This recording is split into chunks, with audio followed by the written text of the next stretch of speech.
go ahead and take a look at it. Again, those are your two options. Dusty Thunder. Name of the video is Mother-in-Law Poisoned Me. Everyone has their own nightmare in-law story, though I couldn't imagine how bad mine would be. As it turns out, the worst thing wasn't my mother-in-law poisoning me, the worst thing was why she did it. I met Craig on one of my rare vacations. We had sort of a whirlwind relationship. We fell hard for each other and we were married at a courthouse wedding within 2 months without ever meeting each other's families. Mine visited a few weeks later and after the initial shock, really liked Craig. While we got moved in together and figured out married life, I got to hear more about his parents who lived near the rest of his extended family and a few hours away, though we never saw them. My work schedule is rough. I work 6 to 7 days a week and my off days are a blur of appointments and errands. I think in the 2 years before I met Craig, I only left the city once. I finally got a few days off so we could head to visit his family about 6 months later. His whole family came over and everyone seemed thrilled to meet me, except for his mom, Betsy. She was cold and distant and could sit there without saying a single word to me. It was creepy, but I kept trying to spark up conversation. On our last day, he announced that we should take an afternoon hike up into the national park their house sat on the edge of. Betsy made lunch and I was changing to go out when it hit me, just waves of nausea. I wound up in the bathroom for hours that afternoon. I figured it was just a touch of something and thought nothing of it. We went back a few months later and again had a great time except for Betsy. She wouldn't talk to me though. Craig brushed it off and said she's just getting to know me. He finally said we could rent jet skis the next day and explore a lake in the next town as a way to get out of the house and unwind, which made me feel better. I was so excited to tell everyone that we were going, but it wasn't to be. After eating, I got so sick I could barely walk for the next 2 days. At this point, I started to get suspicious. No one else was sick, and we all ate the same food. It seemed like Betsy must have been up to something, but it wasn't until our next visit when a night in a romantic cottage, another hour up the road was canceled due to me getting sick, that I was sure Betsy was poisoning me. Craig said I was insane. He said it must be an allergy to something his mom used in her cooking, which actually made sense, though I have never had time for an appointment to get it checked out.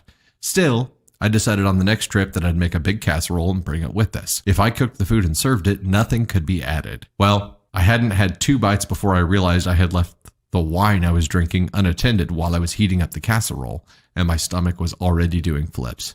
You know what happened next, and it wasn't pretty. I was so sure his mom was poisoning me, and I confronted Craig about it. I told him I wouldn't visit his family again if she was there. It was our first big fight, but he finally said he wouldn't force me to visit, and we could figure out how to best deal with the situation. She had never been nice to me, so it wasn't a loss. The next time I got off, we decided we'd head to that little cottage we had rented before and not been able to use.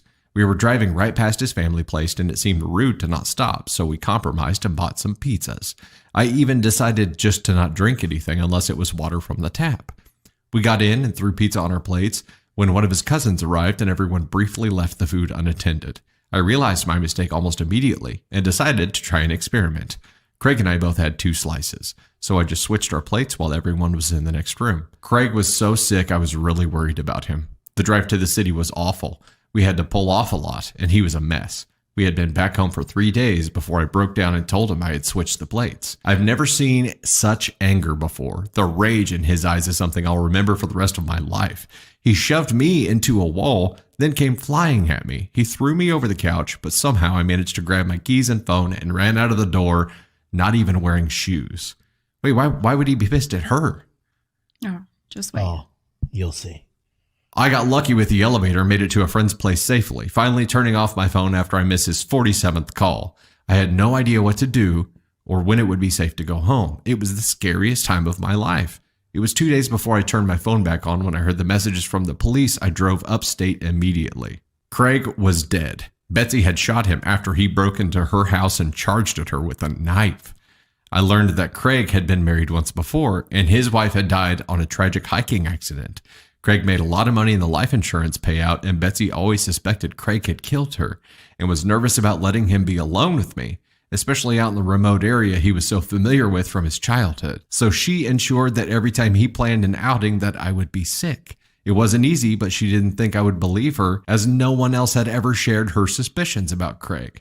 I found the life insurance policies he took out on me without my knowledge afterwards, and I refused to press charges against Betsy. She was only trying to protect me. I still visit her from time to time when I need to get out of the city. I love her cooking. What?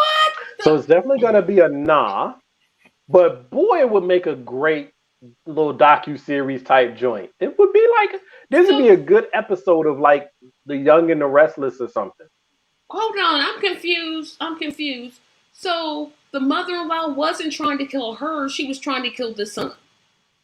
No, the mother-in-law was poisoning her so that she could never be left unaccounted for with him, where he could cause her harm.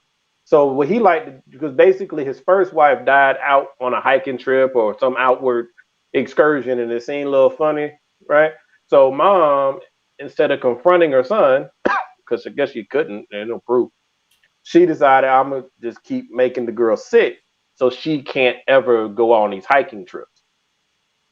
That's still this is why it's a nah, because that means he would have to be able to recreate the same situation Weren't they alone with a group of people. Yeah, that's where I was like, nah. Because wouldn't they, if she's doing that to, okay, so when they're not at the cabin, they're alone. So how does she protect her when they weren't there around? This date make that's what's okay. This is because apparently he only likes to kill people on a hiking woods. Trip. Like he just kill them in the woods. Okay. It has to look like an accident. And apparently he only way he knows how to make it. And look the like mother shot him, right? Because he charged at her for what With reason? a knife. With a knife. Okay, for what reason did he charge at her? Like she was gonna tell her something? Because he's the one who got poisoned. Oh, he got sick. Then he figured, oh, she's on to me. Okay, now it's making sense. I got a news flash for you.